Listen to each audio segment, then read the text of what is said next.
Would you describe yourself as being self-aware? Most people do. But according to research done by organizational psychologist Tasha Eurich and her team involving 5,000 participants, it may be that only 10 to 15% of the population is actually self-aware. Additionally, they found that when someone considers themselves to be highly experienced, that estimation may keep them from questioning their assumptions, seeking evidence that goes against their own position, or continuing to learn.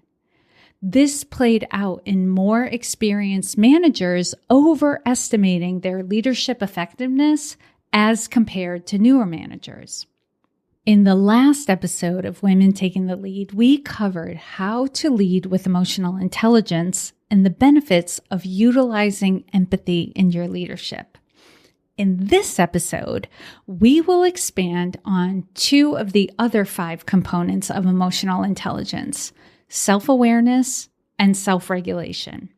Additionally, you'll get a few suggestions on how to develop these abilities so that you feel more confident and creative in your role. If you are new to the Women Taking the Lead podcast, hello and welcome. I'm Jody Flynn, the CEO and founder of Women Taking the Lead, a leadership development company that helps organizations achieve their gender parity goals at all levels of leadership and in all divisions of an organization. We help to realize these results through consulting, coaching, leadership development programs, and keynotes. My goal is for this podcast to be a valuable resource for you and others in your organization of all genders to grow in your leadership. If we are not already connected on LinkedIn, please send me an invitation to connect. You can find me directly at linkedin.com/in/Jody Flynn, or you can search on the platform for Jody Flynn. I'm very active on LinkedIn, so I should be at or near the top of the search results. Be sure to add a note to the invitation letting me know you're a listener of the podcast. I would love to connect with you and get to know you better. Self-awareness and self-regulation are foundational components of emotional intelligence, or EQ, that play crucial roles in effective leadership, particularly for women in leadership positions. So let's dive into each component. Self-awareness involves understanding your own emotions, strengths, weaknesses, values, and your impact on others. It's having a clear perception of yourself and being mindful of how emotions influence your thoughts and behavior. For women leaders, self-awareness can be particularly important due to societal expectations and stereotypes that could influence perceptions and behaviors. Being self-aware allows you to navigate these challenges with authenticity and confidence.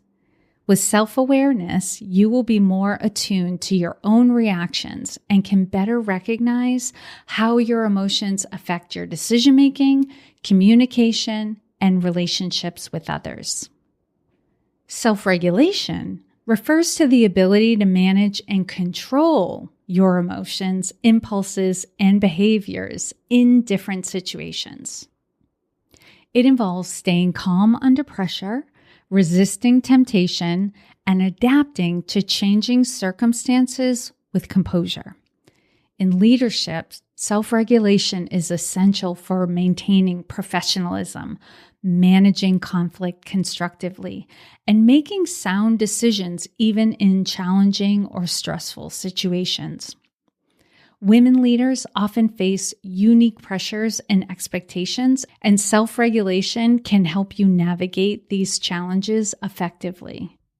By regulating your emotions and responses, you can assert yourself confidently while also demonstrating empathy and understanding, so you'll have that balance.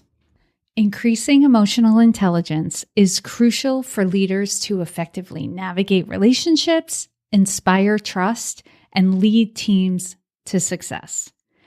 Cultivating a growth mindset that there is always more to learn and that you have within you the ability to improve is foundational. Harkening back to Tasha Eurich's research, if we assume that there's nowhere to grow, that we've got it covered, we're actually overestimating our abilities.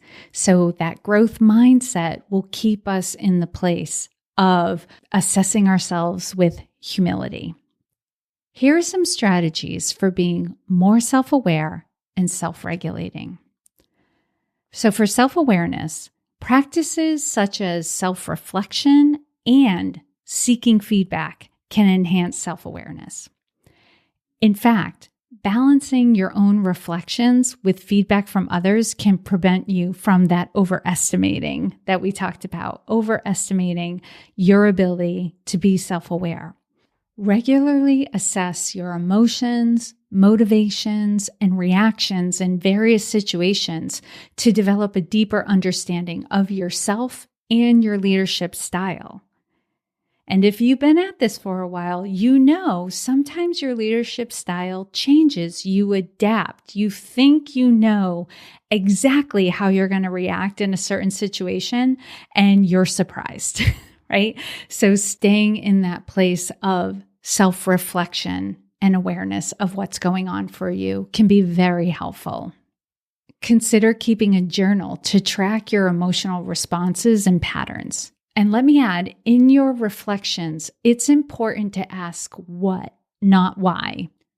Tasha Eurich's research found that when individuals wondered why they reacted the way they did, their minds searched for easy explanations that were not always accurate. Wondering instead, what led up to my reaction, may point you in a more fact-based explanation to your behavior. Sometimes there's more than one variable impacting our emotions and current state of mind, and for some reason, the word why gets our mind working in a direction of the quick and easy answer. Mindfulness and stress management can also help with self-awareness. So incorporating mindfulness practices into your daily routine to increase self-awareness and reduce stress. Mindfulness can include any of the following activities: breathing exercises, yoga, meditation, prayer, or any practices that fully get you into your physical sensations. Think touch, sight, sound, taste, smell. Mindfulness is not about never getting distracted.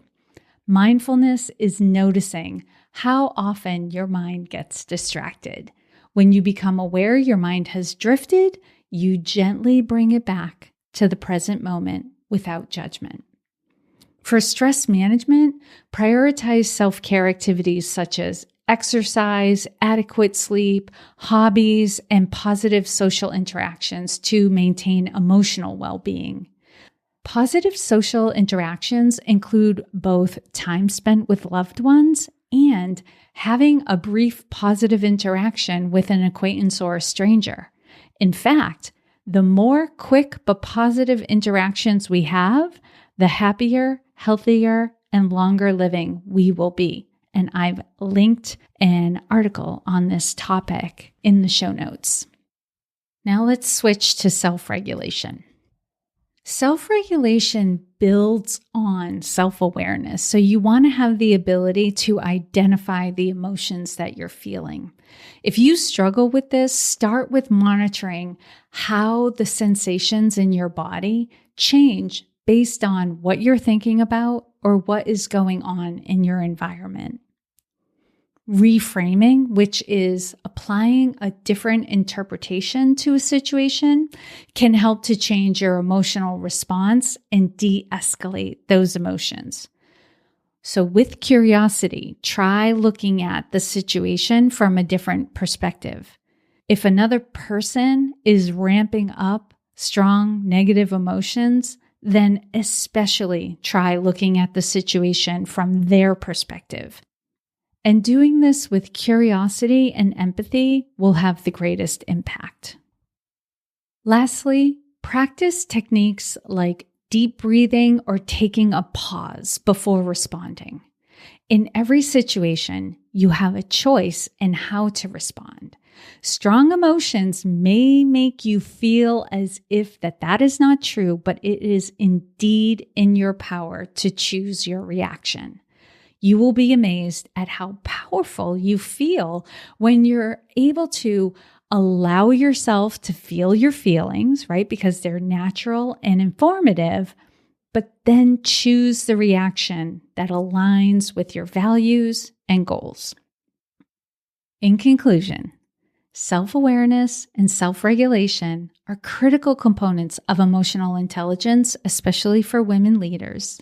By cultivating these skills, you can enhance your leadership effectiveness, build authentic relationships, and navigate the complexities of the workplace with confidence and resilience. Thank you so much for listening to the Women Taking Lead podcast. If you're not yet subscribed to the podcast, hit the follow or subscribe button so you don't miss out on the upcoming episodes. And if you know anyone else who can benefit from this episode, please share it with them. If you're looking for leadership development opportunities for yourself, your team, or your organization, reach out to me. We can customize a program that meets your specific needs. And you can reach me at jody@womentakingthelead.com. That's Jody, Jodi, at womentakingthelead.com. As always, I hope this was of value to you, and here's to your success.